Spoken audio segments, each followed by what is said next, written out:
காலையில் திருமுகம் தேடி அர்ப்பணித்தேன் என்னையே. ஆராதனை துதி ஸ்தோத்திரங்கள் அப்பனே உமக்கு தந்தேன்.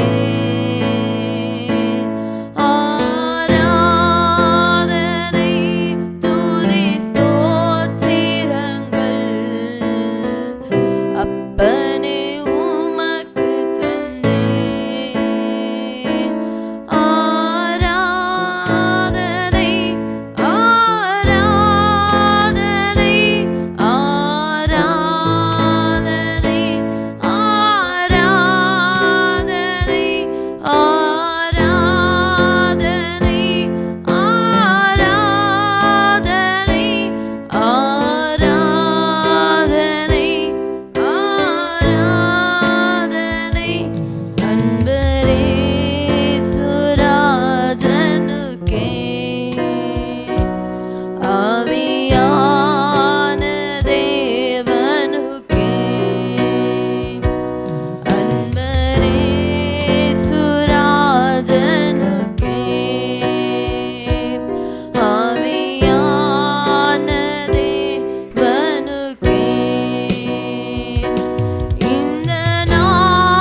அப்பா.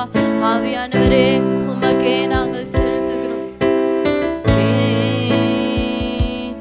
அன்பரே சுராஜனுக்கே ஆவியான தேவனுக்கே அன்பரே சுராஜனுக்கே ஆவியான தேவனுக்கே. நல்ல கரங்களை தட்டி ஆண்டவரை துதிக்கலாம் ஒரு நிமிடம்.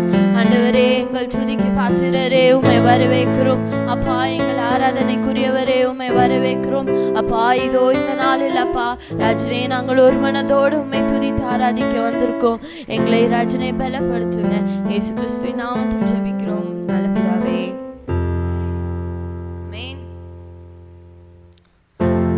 ஒரு கன்னட பாட்டு பாடி ஆண்டவர் ஆராதிக்கலாம். மகிமைய அரசனே ನಿನ್ನ ಆತ್ಮದಿ ಆರಾಧಿಸುವೆ. ಪರಲೋಕ ರಾಜನೇ ನಿನ್ನ ನಿತ್ಯವೂ ಆರಾಧಿಸುವೆ. ಮಹಿಮೆಯ ಅರಸನೇ ನಿನ್ನ ಆತ್ಮದಿ ಆರಾಧಿಸುವೆ. ಪರಲೋಕ ರಾಜನೇ ನಿನ್ನ ನಿತ್ಯವೂ ಆರಾಧಿಸುವೆ. ಯೇಸುವೇ ನಿನ್ನ ಸ್ತುತಿಸುವೆನು. ರಾಜನೇ ನಿನ್ನ ಆರಾಧಿಸುವೆವು. ಯೇಸುವೇ ನಿನ್ನ ಸ್ತುತಿಸುವೆವು. ರಾಜನೇ ನಿನ್ನ ಆರಾಧಿಸುವೆವು. ಮಹಿಮೆಯ ಅರಸನೇ ನಿನ್ನ ಆತ್ಮದಿ ಆರಾಧಿಸುವೆ. ಪರಲೋಕ ರಾಜನೇ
ಬಿಡಿಸಿರುವೆ ನಿನ್ನನ್ನೇ ಆರಾಧಿಸುವೆ ಪರಿಶುದ್ಧ ಮಾಡಿರುವೆ ನಿನ್ನನ್ನೇ ಆರಾಧಿಸುವೆ ಮಹಿಮೆಯ ಅರಸನೆ ನಿನ್ನ ಆತ್ಮದಿ ಆರಾಧಿಸುವೆ ಪರಲೋಕ ರಾಜನೆ ನಿನ್ನ ನಿತ್ಯವೂ ಆರಾಧಿಸುವೆ ಮಹಿಮೆಯ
பாவத்திலிருந்து மீட்டெடுத்து எங்களை பரிசுத்தப்படுத்தின ஒரே பரிசுத்த தெய்வம் அப்பா நீர் மாத்திரம். அப்பா ரஜினி நாங்கள் இக்கட்டத்தில் இருக்கும் போது அப்பா ரஜினி உதவி செய்த தேவன் நீர் ஒருவர் மாத்திரம். அப்பா பரிசுத்த தேவனே உம்மை துதிக்கிறோம், வல்லவரே உம்மை துதிக்கிறோம், பரிசுத்தம் உள்ளவரே உம்மை துதிக்கிறோம், எங்களை பரிசுத்தம் செய்தவரே உம்மை துதிக்கிறோம், எங்கள் பாவங்களை மன்னித்தவரே உம்மை துதிக்கிறோம்.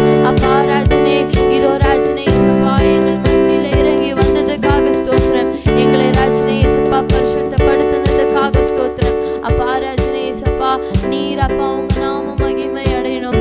அப்பா ராஜனே எங்கள் மாம்சமான பலன் அல்லப்பா, தேவனுடைய பலச்சால எங்களை நடத்துங்க. அப்பா ராஜனே சப்பா ஜெப அருமை இரட்சகருமாகிய இயேசு கிறிஸ்துவின் நாமத்தில் உங்களை வாழ்த்துகிறேன். இன்று தியானிக்கும்படியாய் 1 சாமுவேலின் புத்தகம் 15ஆம் அதிகாரம் 6வது வாக்கியம் வாசிக்க கேட்கலாம். 1 சாமுவேல் 15:6. சவுல் கேனியரை நோக்கி, நான் அமலேக்கியரோடு கூட உங்களையும் வாரிக்கொள்ளாதபடிக்கு நீங்கள் அவர்கள் நடுவிலிருந்து புறப்பட்டு விலகி போங்கள். இஸ்ரவேல் எகிப்திலிருந்து வந்தபோது நீங்கள் அவர்கள் எல்லோருக்கும் தயவு செய்தீர்கள் என்றான். அப்படியே கேனியர் அமலேக்கியரின் நடுவிலிருந்து விலகி போனார்கள். ஆமென். அல்லேலூயா, அல்லேலூயா. இங்கு ஒரு யுத்தம் நடக்கிறது, நமக்கு எல்லோருக்கும் தெரிந்த பகுதி. சவுலுக்கும் அமலேக்கியருக்கும் இடையான ஒரு யுத்தம் நடக்கிறது. இந்த யுத்தத்தில் ஆண்டவர் ஒரு காரியத்தை சொல்லியிருந்தார். முற்றிலுமாய் நீ என்ன செய்யணும்? அமலேக்கியரை அழித்து விட வேண்டும். ஆமென். முற்றிலுமாய் அமலேக்கியரை மொத்தமாய் அழிக்கணும், எத்தையும் மீதி வைக்க கூடாது. அதான் ஆண்டவருடைய கட்டளை. ஆமென். இப்போ இதை அழிக்கும்படிக்காய் யார் போறா? சவுல் யுத்தத்திற்கு போகிறான். அப்போ அந்த அமலேக்கியரோடு சேர்ந்து அமலேக்கியருக்கு மத்தியில் இன்னொரு குரூப் இருக்கு. ஆமென். யார் அது? கேனியர். ஆமென். இப்போ ஆண்டவர் சொன்னது யாரை அழிக்கணும்? அமலேக்கியரை அழிக்கணும். ஆனால் அமலேக்கியரை அழிக்க இங்கு வரும்போது இங்கு யார் கூட இருக்கிறா? கேனியர் கூட இருக்கிறாங்க. அப்போ சவுல் ஒரு காரியத்தை செய்கிறார். கேனியரை பார்த்து சொல்லுகிறார், நான் அமலேக்கியரை அழிக்க போறேன், நீயும் அவர்களோடு சேர்ந்து அழிந்து விடாதபடிக்கு இருக்கணும்னா நீங்க என்ன செய்யணும்? அவர்களை விட்டு பிரிந்து போங்கள். ஆமென், ஆமென். ஆண்டவர் சமூகத்தில் இல்ல, ஆண்டவருடைய பிள்ளைகளாய் இருக்கிற நம்முடைய வாழ்க்கையில நாம் யாரோடு இருக்கிறோம் என்பது ரொம்ப முக்கியம். ஆமென், அல்லேலூயா.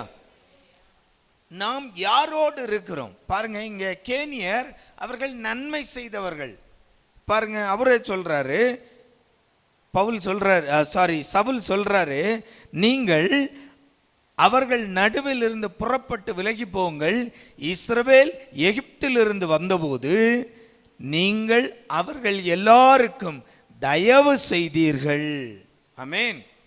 அப்போ இஸ்ரவேல் எகிப்திலிருந்து புறப்பட்டு கானான் தேசத்துக்கு வரும்போது அவர்களுக்கு இஸ்ரவேல் ஜனத்துக்கு உதவி செய்த ஒரு கூட்ட ஜனம்தான் இந்த கேனியர். ஆனா இந்த நன்மை செய்த இந்த ஜனம் இப்ப யார் கூட இருக்கிறாங்க? அமலேக்கியரோடு இருக்கிறாங்க. ஆமென். அப்போ நல்லா கவனிங்க, நம்முடைய அழிவு, நம்முடைய நாசம் என்பது நாம் பரிசுத்தமாய் இருந்தாலும் நாம் யாரோடு இருக்கிறோம் என்பது ரொம்ப முக்கியம். ஆமென். அதனால தான் பவுல் அழகாக சொல்லுவார் கொரிந்தியருக்கு எழுதும்போது, விசுவாசிக்கும் அவிசுவாசிக்கும் சம்பந்தம் ஏது? ஆமென், ஆமென். அதை சொல்ல, விக்கிரக ஆராதனைக்காரர்களுக்கு விலகி ஓடுங்கள், நிற்க கூடாது. விலகி ஓடணும். ஏன், என்ன காரணம்? ஒரு அழிவு, அதாவது கர்த்தருக்கு விரோதமான காரியங்கள் நடக்கிற இடத்தில் ஒரு தேவ பிள்ளைக்கு என்ன கிடையாது? அனுமதி கிடையாது. ஆமென். இப்போ கர்த்தருடைய கோபம் அந்த தேவனுக்கு விரோதமாய் கிரியை செய்கிற ஜனங்களை ஆண்டவருடைய கோபம் அழிக்கும் போது நான் அந்த இடத்தில் இருந்தால் அழிவு எனக்கும் வரும். அங்கே போய் நின்றுட்டு சொல்ல முடியாது, ஐயோ ஆண்டவரே நான் உம்முடைய பிள்ளை அல்லவா, நான் உம்முடைய ஜெபிக்கிற பிள்ளை அல்லவா, நான் உம்மை ஆராதிக்கிற பிள்ளை அல்லவா, உம்மை நம்பி இருந்தேனே. ஆமென். அதெல்லாம் அங்கே சொல்றதுக்கு வாய்ப்பே இருக்காது. அதனால தான் எப்போதும் நம்முடைய வாழ்க்கையில் இந்த பிரித்தெடுக்கப்பட்ட வாழ்க்கை என்பது நமக்கு ரொம்ப முக்கியம். எதற்காக இந்த பிரித்தெடுக்கப்பட்ட வாழ்க்கையை பவுல் இவ்வளவு ஆழமாய் சபைகளுக்கு எழுதுகிறார் என்றால், காரணம் நாசம் வரும்போது, தேவ கோபம் ஜாதிகளின் மேல் மூழும்போது நாம் அவர்களோடு சேர்ந்து அழிந்து விடாதபடிக்கு. ஆமென். அல்லேலூயா, அல்லேலூயா, அல்லேலூயா. அப்போ நாம் அழிந்து விடாதபடிக்கு பாருங்க, தேவ கோபம் மோசேக்கு விரோதமாய் இஸ்ரவேல் ஜனங்கள் முறுமுறுக்கும் போது தேவ கோபம் வருகிறது. ஆமென். மோசே அழகாக வந்து சொல்லுகிறார், கர்த்தர் பட்சத்தில் இருக்கிறவன் இந்த பக்கம் என் பக்கம் வாருங்கள். ஆமென். அல்லேலூயா. அங்க ஜனத்தை பிரிக்கிறார். எந்த ஜனத்தை? முறுமுறுத்த ஜனத்தையும் தன் பட்சத்தில் இருக்கிற ஜனத்தையும் அங்கு பிரிக்கிறார். பிரித்த அடுத்த கணமே என்ன நடக்கிறது? பூமி ரெண்டாய் பிளந்து அந்த ஜனத்தை, முறுமுறுத்த ஜனத்தை மொத்தமாய் கொண்டு போகிறது, விழுங்குகிறது. ஆமென், ஆமென். அப்போ நல்ல கவனிங்க. அப்போ மோசே அந்த பிரித்தெடுத்த காரியத்தை செய்யாமல் இருந்தால் என்ன ஆகியிருக்கும்? அந்த அழிவு மோசே பட்சத்தில் மோசேக்கு சாதகமாய் இருக்கிற ஜனங்களை கூட அந்த அழிவு என்ன செய்திரும்? விழுங்கிவிடும். ஆமென், அல்லேலூயா. பாருங்க, இங்கு சவுல் சொல்லுகிறார், நான் அமலேக்கியரை அழிக்க போகிறேன், ஆனா நீங்க எங்களுக்கு நன்மை செய்தவர்கள், நாங்கள் நான் உங்களை அழிக்காதபடிக்கு இருக்கணும்னா நீங்க என்ன செய்யணும்? இவர்களை விட்டு விலகி போங்கள். ஆமென், ஆமென். இதான் ஆண்டவர் நமக்கு தருகிற வார்த்தை, இவர்களை விட்டு விலகி போங்கள். ஆமென். ரொம்ப முக்கியம். ஆமென். அப்போ நாம் நினைக்கலாம், அப்போ எல்லாரையும் விட்டு விலகி போயிட்டோம்னா யாருக்கு சுவிசேஷம் சொல்றது? அது இல்லை. ஆமென். விலகி போகன்னா என்ன? ஆண்டவர் பரலோகத்துக்காக கூப்பிடுறாரு, இந்த பூமியில தான் நம்மை வைத்திருக்கிறார். ஆமென், அல்லேலூயா. ஆனால் துஷ்ட மனிதர்கள், அதனால்தான் அழகா சங்கீதம் 1, துன்மார்க்கனுடைய ஆலோசனையில் நடவாமலும்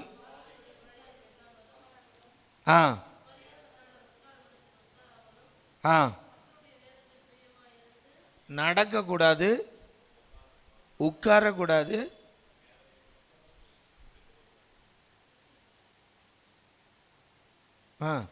மூணாவது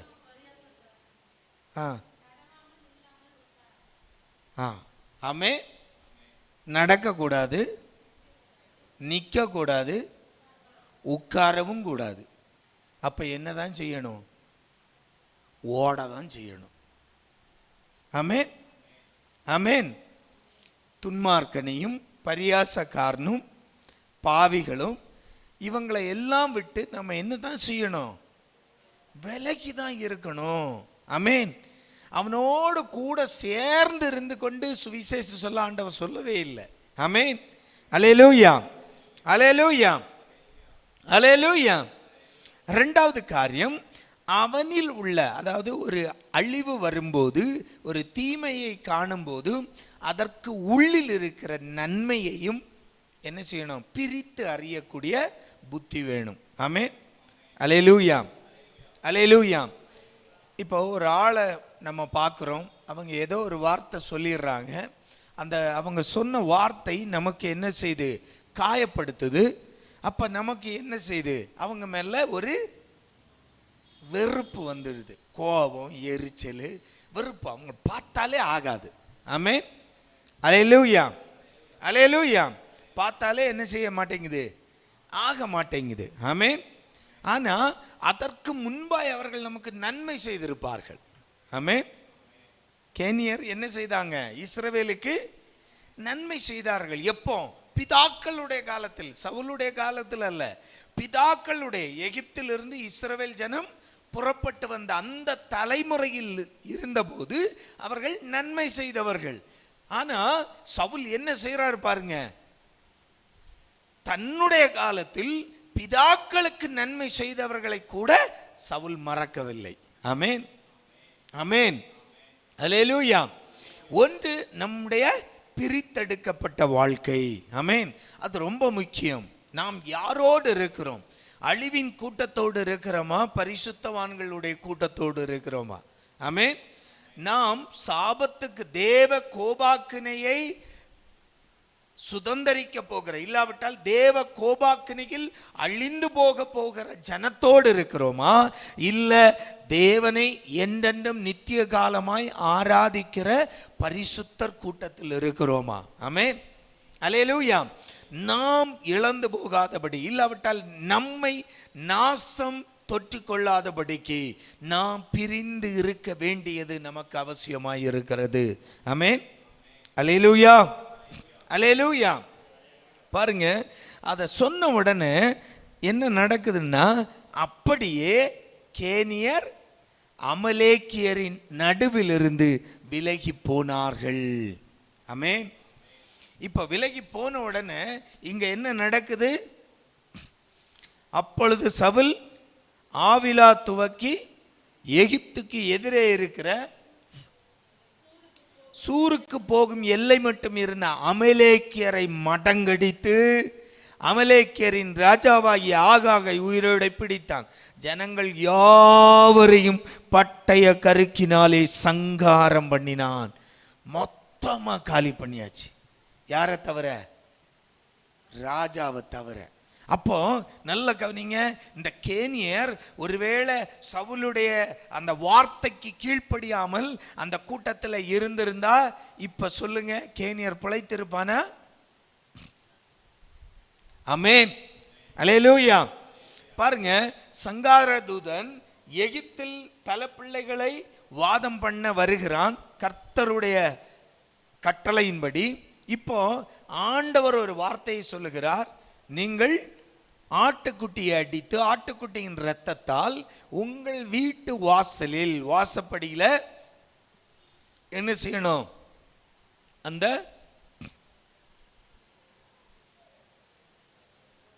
இரத்தத்தை தளிக்கணும். சங்கார தூதன் வரும்போது அந்த இரத்தத்தை கண்டு உங்களை விட்டு விலகி போவான். பாருங்க, அப்போ அங்கு ஒரு பிரித்தெடுப்பதற்காய் ஒரு முத்திரை வைக்கிறார். ஆமென். இப்ப சங்கார தூதன் வருகிறான், எகிப்தில் உள்ள எல்லா தலையீட்டுகளையும் அடிக்கிறான். ஆனால் அதே எகிப்தில் இருக்கிற இஸ்ரவேல் குடும்பத்தில் ஒரு பிள்ளையை கூட தொடவில்லை. ஆமென். காரணம், அங்கு என்ன செய்கிறது? பிரித்தெடுக்கப்பட்டதின் முத்திரையிடப்படுகிறது. ஆமென், அல்லேலூயா. எரிகோ கோட்டை உடைக்கும் போது அங்கு ராகேல் அதே தான் சொன்னான். ஆனா அந்த வேவு பார்க்க சென்றவர்கள் சொன்னார்கள், நீ என்ன செய்யணும்? சிவப்பு நூலை உன்னுடைய ஜன்னல்ல இருந்து கட்டி வெளியே தொங்க விடணும். அந்த அடையாளம் இல்லாமல் இருந்தால் நாங்கள் உனக்கு தந்த ஆணைக்கு நாங்கள் விலகி இருப்போம், விலக்கமாயிருப்போம். ஆமென். என்ன காரணம்? அடையாளம் வேணும். நீ அழிக்கப்படாதபடிக்கு இருக்கணும்னா என்ன செய்யணும்? நீ அழிக்கப்படாதபடிக்கு இருக்கணும்னா மீதி அழிந்து போகிற ஜனத்திற்கு மத்தியில் உனக்கு ஒரு அடையாளம் வேண்டும். அந்த அடையாளம் இல்லாமல் இருந்தால், அந்த பிரித்தெடுக்கப்பட்ட அடையாளம் உன்னில் இல்லாமல் இருந்தால் நீயும் நாசமடைவாய், நீயும் அந்த கூட்டத்தோடு சேர்ந்து அழிந்து போவாய். ஆமென், அல்லேலூயா, அல்லேலூயா. இது அந்த காலத்தில் நடந்தது மட்டுமல்ல, இனி உள்ள காலத்திலும் இனிமேலும் இதுதான் நடக்க போகிறது. ஆமென், அல்லேலூயா. ஆட்டுக்குட்டியானவருடைய இரத்தத்தால் முத்திரை இடப்படாதவன், ஆவியானவருடைய முத்திரை இல்லாதவன் என்ன செய்யப்பட போகிறான்? கைவிடப்படுகிற கூட்டத்தோடு சேர்ந்து கைவிடப்பட போகிறான். அப்போ நல்ல கவனிங்க, இந்த பிரித்தெடுக்கப்பட்ட காரியம் என்பது பழைய காலத்து, அதாவது பழைய ஏற்பாட்டு காலத்தில் நடந்தது மட்டுமல்ல, இன்றைய காலத்திலும் அது நடக்கிறது. இனிமேல் வரப்போகிற காலத்திலும் இதுதான் நடக்க போகிறது. எனவே இந்த பிரித்தெடுக்கப்பட்ட ஜனங்களுக்கு அந்த அடையாளம் என்பது முக்கியமாய் இருக்கிறது. அப்போ நாம் எந்த இடத்தில் இருந்தாலும் நம்முடைய வாழ்க்கையில் இந்த காரியத்தை நாம கவனமாக கையாளணும். ஆமென். நாம் யாரோடு இருக்கிறோம், எந்த கூட்டத்தில் இருக்கிறோம்? அல்லேலூயா, அல்லேலூயா. பிரித்தெடுக்கப்பட்ட வாழ்க்கை என்பது அது நமக்கு அடையாளமாய் இருக்கிறது. எதற்கு அடையாளம்? வரப்போகிற அழிவிலிருந்து, வரப்போகிற நாசத்திலிருந்து நம்மை காப்பாற்றி கொள்ள. இங்கு கேனியர் சவுலுடைய வார்த்தையை கேட்டவுடன் என்ன செய்துட்டாங்க? அமலேக்கியரை விட்டு பிரிந்து போய்விட்டார்கள். அதனால் அவர்கள் பிழைத்து கொண்டார்கள். ஆமென், அல்லேலூயா. அப்ப நம்முடைய வாழ்க்கையிலும் ஆண்டவருடைய வார்த்தையின்படியே, ஆண்டவருடைய திட்டங்களின்படியே, தேவ பிள்ளைகளின் மத்தியில் இல்லாவிட்டால் அழிந்து போகிற ஜனக்கூட்டத்துக்கு உள்ளில் அவர்களோடு நாம் இருந்தால் நிச்சயம் அவர்களுடைய அழிவோடு சேர்ந்து நாமும் அழிந்து போவோம். ஆமென். எனவே விசுவாச பிள்ளைகள் நம்முடைய விசுவாச வாழ்க்கையில எப்போதும் இந்த எச்சரிப்பு இருக்கட்டும். ஆமென். நான் யாரோடு இருக்கிறேன், யார் கூட இருக்கிறேன், யார் மத்தியில் இருக்கிறேன்? ஆமென். அழிந்து போகிற நம்ம நினைக்கலாம் அவன் என்ஜாய் பண்றான், அவன் என்ஜாய் பண்ணுவான், ஆனா நாசம் அடைந்து போவான். சங்கீதம் 72 அழகா சொல்றார், துன்மார்க்கனை நினைக்குமா, அவன் வாழ்க்கையை நினைக்கும் போது எனக்கு பொறாமையாத்தான் இருக்கு. அவனுக்கு ஒரு கஷ்டமும் இல்லை, ஒரு பிரச்சனையும் இல்லை, அவன் ஜாலியாக இருக்கிறான், வாழ்க்கையை என்ஜாய் பண்ணுறான். ஆமென். இதெல்லாம் தான் நமக்கு தோணும். ஆமென்.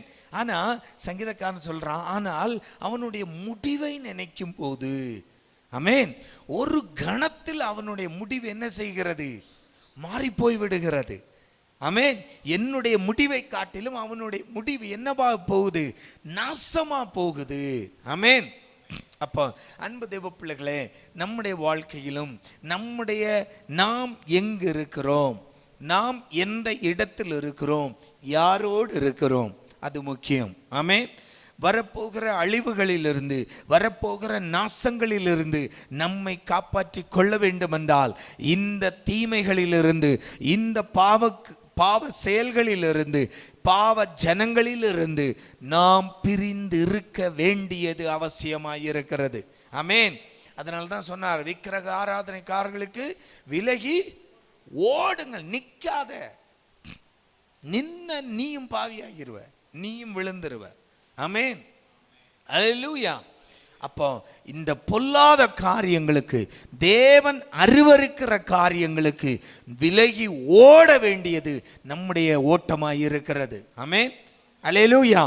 விலகி இருப்போம். வரப்போகிற எந்த நாசங்களோ மோசங்களுக்கும் நம்மை விலக்கி நம்மை காத்துக்கொள்வோம். ஆமென். இஸ்ரவேல் ஜனம் ஆட்டுக்குட்டியின் இரத்தத்தால் மீட்கப்பட்டது போலவே நாமும் ஆட்டுக்குட்டியானவர் இயேசு கிறிஸ்துவின் நம்முடைய பலியாடான, நம்முடைய கிருபாதார பலியான ஆட்டுக்குட்டி இயேசு கிறிஸ்துவின் இரத்தத்தால் நாமும் மீட்கப்பட்டிருக்கிறோம், நாமும் முத்திரை போடப்பட்டிருக்கிறோம். எனவே பொல்லாப்புகளுக்கும், பொல்லாத ஜனங்களுக்கும், பொல்லாத காரியங்களுக்கும், தேவன் அருவருக்கிற சகல காரியங்களுக்கும் விலக்கி நம்மை காத்துக்கொள்வோம். நித்தியத்தில் ஆண்டவரோடு வாசம் பண்ண ஆயத்தமாய் இருப்போம். கண்களை மூடலாம். எங்களை நேசிக்கிற எங்கள் நல்ல தகப்பனே, இந்த அருமையான வேளைக்கு நன்றி. ஆசீர்வாதமான இந்த மாலை வேளையிலும் ஆண்டவரை கேட்ட வார்த்தைகளுக்காய் ஸ்தோத்திரம். ஒவ்வொரு பிள்ளைகளும் ஆண்டவரே, நாங்கள் இந்த கேனியரை குறித்து பார்த்தோம். சவுல் அமலேக்கியரை அழிக்கும்போது அவர்கள் காப்பாற்றப்படும்படியாய் ஒரு கட்டளை கொடுக்கப்பட்டது, விலகி இருங்கள். அவர்கள் விலகி போனார்கள் அமலேக்கியரிடமிருந்து. அமலேக்கியர் அழியும் போது, அமலேக்கியர் சங்காரம் பண்ணப்படும் போது கேனியர்கள் காப்பாற்றப்பட்டார்கள். பாதுகாக்கப்பட்டார்கள். அதே போல எங்களுடைய வாழ்விலும் இந்த பிரித்தெடுக்கப்பட்ட விலகி போகிற ஒரு வாழ்க்கை ராஜா, எங்களுடைய வாழ்க்கையிலும் நாங்கள் ஆண்டவரை கடைபிடிக்க ஆண்டவரே எங்களை சமர்ப்பிக்கிறோம். ஒவ்வொரு பிள்ளைகளும் பொல்லாத வழிகளுக்கும் பொல்லாத ஜனங்களுக்கும் விலகி தங்களை காத்து கொள்ள கிருபை கொடுங்க. இயேசுவின் நாமத்தில் வாழ்த்தை ஜெபிக்கிறேன் ஜீவனுள்ள எங்கள் நல்ல பிதாவே.